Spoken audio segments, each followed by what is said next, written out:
Les États-Unis dans la mondialisation, deuxième partie. Les conséquences de la mondialisation sur l'organisation territoriale des États-Unis. Première partie, un pays immense et ouvert. Les États-Unis sont un État-continent ouvert sur deux façades océaniques, sur l'océan Atlantique et sur l'océan Pacifique.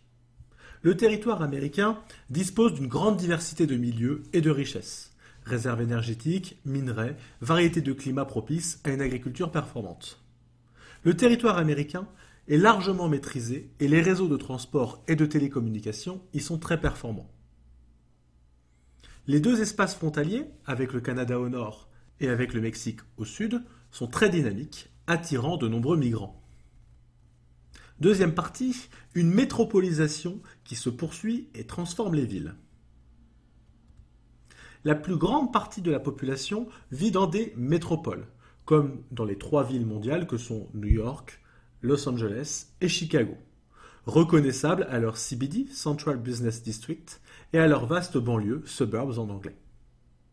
La mégalopolis autour de New York polarise une grande partie de la puissance américaine, tout comme le nord-est, dont certaines régions toutefois connaissent une reconversion industrielle.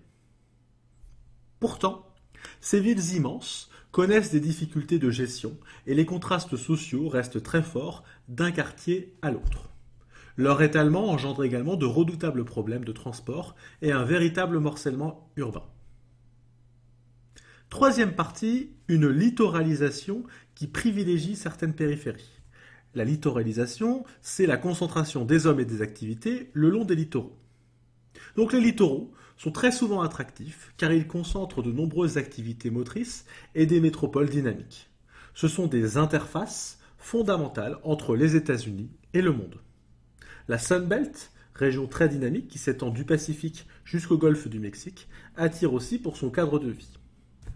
L'intérieur du pays concentre de vastes espaces agricoles, les grandes plaines, qui exportent largement leur production dans le monde entier. D'autres espaces sont plus isolés, certains même marginalisés, c'est le cas des hautes terres de l'Ouest et de certains déserts. Toutefois, certains espaces de l'intérieur sont des espaces touristiques importants.